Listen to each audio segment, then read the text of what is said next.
big aha was, let's reduce the cost. Let's just put it onshore. You could probably install it much faster, right? You can transfer energy better. You can get it insured easier. It seemed like a lot of the existing wave companies that were out there were doing it more offshore. Was that kind of one of the first aha things you had, or were other people also doing it? And 99% of the competitors decided to go into the offshore, which kind of is in the middle of the sea or the middle of the ocean. So when they decided to go that far into the sea or the ocean, they faced 5 big problems. So the first one was the price of the systems, because when you go that far into the sea or the ocean, the prices become sky high. You need ships, you need divers, you need underwater mooring and cables. The construction, the operation and maintenance, everything becomes difficult.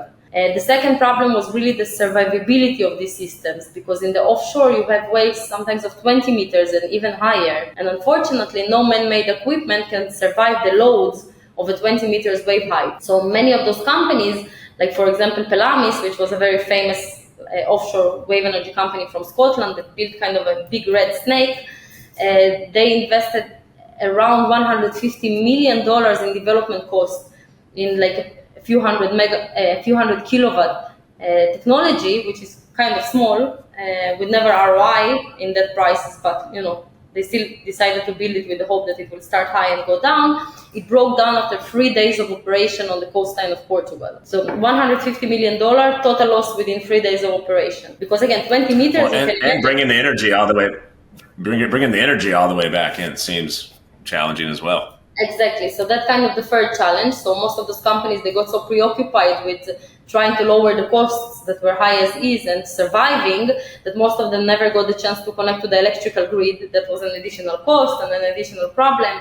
So there became a big question mark on whether wave energy, offshore wave energy, can even safely connect to the electrical grid. Environmentalists, which were supposed to be the greatest supporters and proponents of offshore wave energy, were actually, some of them were actually objecting it, because it created a new presence on the ocean floor, which disturbed the marine environment.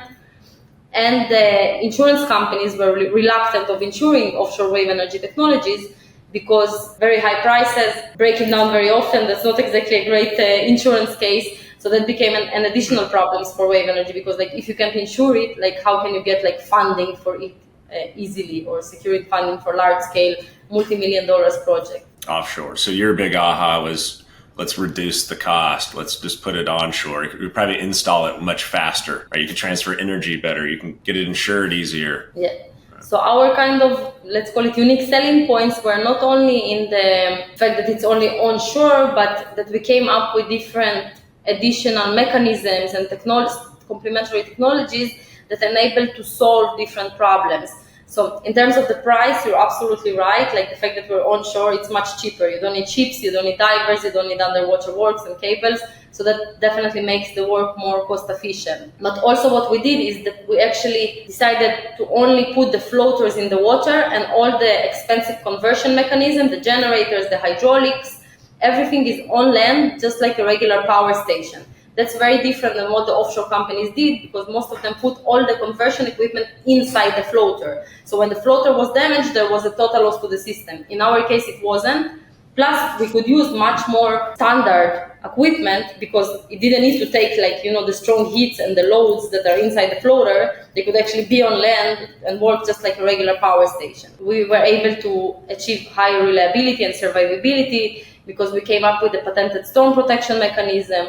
So when the waves are too high for the system to handle, the floaters automatically basically lift above the water level, and they stay in the upward position until the storm passes.